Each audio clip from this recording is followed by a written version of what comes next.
welcome back to my YouTube channel. Please, if this is your first time on my channel, you're so welcome to my channel, and please don't forget to subscribe, like and share my video. I love you, and please, if you're a returning subscriber, I appreciate you for coming back to watch my video. So I'm so sure some people will be wondering, it's been long. Yes, it's been long, but I'm back now with a lot of goodies. Yeah, I'm back.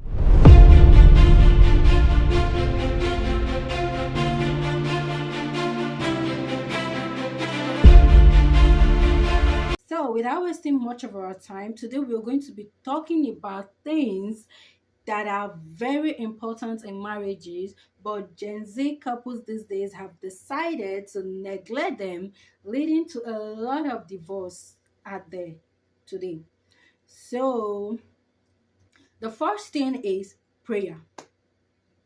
One of the most important things in marriage is prayer. Yes, some people will feel it's not important, it's not necessary for couples to pray together. Yes, but the Bible emphasizes on the importance of couples praying together and for each other, as prayer can help couples build strong foundation relationship, both physically and spiritually.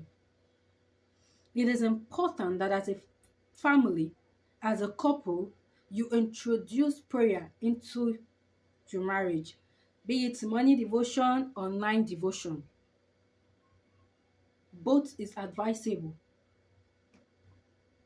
So when difficult times arises, you guys can hold each other's hand and pray your way out of it. So please, as couples, Gen Z, learn to introduce prayer into your marriage. Please. The second one is couples sleeping apart. What I mean is couples sleeping in different rooms. These days, we now see it as a flex, sleeping in separate room from your husband and your wife. We don't longer see couples sleeping together as something that is important in marriage. But trust and believe me, couples sleeping in the same room is a very important role in marriage.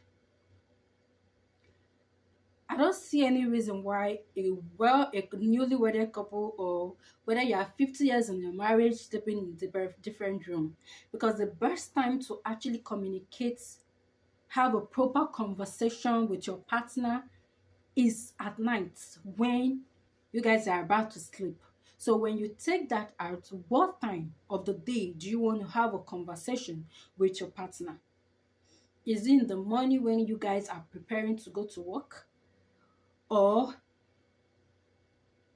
is it at afternoon when you guys are at work? So the best time to actually have a proper conversation with your partner is at night.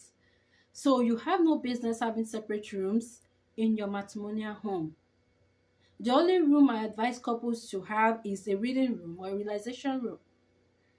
Couples are advised to have a realization room, a reading room, but definitely not a sleeping room where you guys get to sleep apart at night.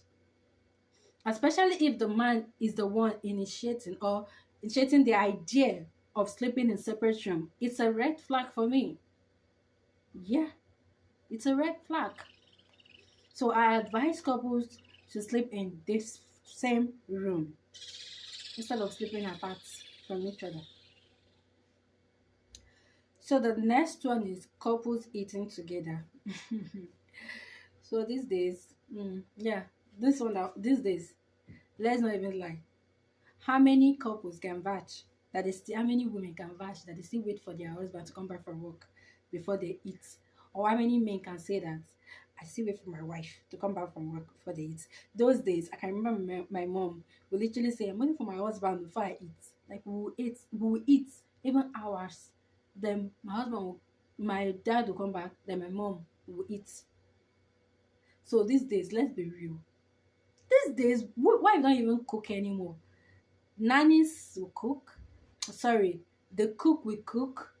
Nannies will take care of the kids. Wives, their own is eat and go asleep. the Gen Z marriage these days. Let's face reality. And then when problems arise in the marriage, then you start asking your husband, after all we have been through, what have you really been through? Because in this marriage, there was no memory. There's no memory. You guys don't eat together, you don't play together, nothing. Before he's back from work, you have literally eaten, you have gone to bed. So when you guys have problems, there is no prayer in the marriage, you guys sleep apart, people have problems, there's literally no memories to keep that man. There's no memory to fight for that marriage. There's literally no memory. Because if at all you guys pray together, sleep in the same room, eat together, at least when difficult times arises, you will remember those memories, and then you will want to fight for the marriage. But as a wife, why are you going to bed? Like, let me even go to women. Why are you even going to bed? Why are you eating before your husband? Huh? If your husband goes out to work, I'm talking about dinner, breakfast, you eat together. Lunch, yeah, he's not at home, you can eat. But dinner, you should wait for him to be back before you eat. You guys eat together, and then you go to bed together, you pray together, and you go to bed. But these days, in marriage these days, we have what they call madam and oga. Madam have eaten, oga will come back and eat, which is not right. My parents still eat together up to today, and I feel that is the only that like these are the things that have been helping their marriages. Because you won't tell me that they don't used to have issues. They used to have issues, but these are the things that I know that have been keeping them. And with even other couples that I've seen done the same thing, they are still together. So I feel that couples should eat together no matter what. So the next one is bath together. Yeah. I know you say, yeah, a lot of couples not necessary. Yeah, it's not necessary. These things I'm saying are basically my opinions and my ideas. Things that I feel that have worked. I experimented and I feel that it's working for the older people, older marriages that have lasted. It's working for them. That I feel that we Gen Z, we should start experimenting on, because it will help us also. Bathing together. Yes, let me use my family as my father and mom as example. Till up to date, they still bath together. In short, literally the last time I traveled, they were bathing and I'm like, Mom, is you and dad still bath together? And then she was like, yes, now we still bath together. And I'm like, wow, that is nice. It's not only when you guys are dating, courting, that you get to do all those loving this thing. Even when you're married, your wife had kids, still back together. It helps with the memory. You wife, help in scrubbing your husband's back, and you the husband scrub your wife back. It will help. You never can tell what memory that you remember that will make you want to fight for that marriage. Battling together as couple is a very strong foundation for a marriage I want to succeed. You should learn to do that. So the next one is going on vacation together. As a couple, sometimes take time off work, go out with your wife and chill, leave that house, keep your kids, go out alone, go on a alone hangout, you and your wife, you and your husband, and have fun, create some memories. Some of you, if the last time you went out with your wife was the day you asked her out. The day you asked her out, that was the last time you took your wife, your girlfriend, whatever, your fiancé out. Immediately she said yes to you, October, anything about going out cancelled. Immediately she started visiting you in your house, anything about going out cancelled. It's not supposed to be like that. As a matter of fact, it's even as he said yes to you that you both are supposed to go out once to have fun. Twice, 3 times in a month is not a bad idea. Especially if you're married.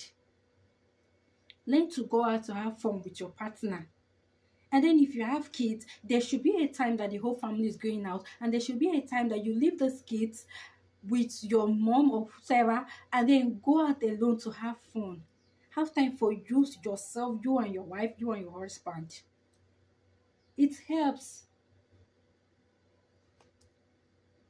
Then the last one on my list is going to church together. Yeah, I was supposed to add this, but I decided to add it because the rate at which I hear guys say these days that I've graduated from church, the wife can take the kids and go to church, me alone. No, no, no, no, no, no, no. Let me say you are a family wife and husband that work from Monday to Saturday. So you literally have only Sunday to have family time. You should go to church together. You should not create room in your children's head. Your children start thinking, this one that daddy is staying at home, mommy is always going to church with us. That means church is not important. If daddy is not going to church and he's this, that means that when I grow up, I will not go to church. You shouldn't create that kind of memory in their head. So going to church together with your wife and kids is actually something that will strengthen the marriage. You go to church together, pray to God together, worship God together, and come back home. Then you can decide to hang out or do any other thing that you want to do. And it's even worse that some of you don't even hang out. So the only time that you have to go together, go out together with your family, is actually going to that church. So when you take away the church, that means you're just at home. And that Sunday, you are not even like sitting in the parlor and watching movie. You're also in your room. Like some people, some men are very boring. Let's be real. You are actually very boring. Learn to do something, create something, have a family time. These are things that work, but we Gen Z, we don't longer take them seriously, which is why there are a lot of divorce. A lot of people are scared of getting married these days. It's not because me, I feel they are not scared of getting married. That what I normally say to my girls is that people are not scared of getting married. They are just scared of getting married to the wrong partner. Vice versa with the men. Men are also scared of getting married because men, a lot of men don't want to joke with, they don't joke with their peace of mind. But me, I normally say that for a man, if you're crying for peace, you should be a peaceful man also. You should be willing to sacrifice in the marriage. You should be a toxic man preparing for a peaceful woman, because a lot of men, when you ask them, what do you want from a woman? I want a man that will give me peace. Are you a peaceful man? Huh? Are you a peaceful man? Because a lot of ladies are actually ready to learn. Yes, if you bring peace, a woman will give you peace. That's the truth. That's what I see. And then for the scared of marriage part, I feel people are not scared of marriage. They are just scared of getting married to the wrong partner. And then when you've gotten married to this your partner, these are things that I've listed are things you should do to maintain good marriage, successful marriage. So these are my ideas.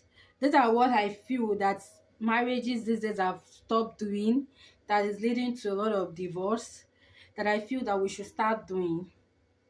So if you have any other idea that you want to share with us, please kindly drop it in the comment section. Your idea, your opinion. I'm also willing to learn, because trust me, nobody wants to make mistake in marriage. Everybody wants their marriage to succeed. Nobody wants to get married and divorce tomorrow. Nobody goes into marriage with the intention of divorcing. Everybody wants the best, but it's how we go about it that matters. So please guys, thank you so much for watching my video to the end. I really appreciate it. Please, once again, don't forget to like my video, subscribe, and share to other people that this video might be of help to. So thank you so much, and I'll see you on my next video. I love you guys. Mwah.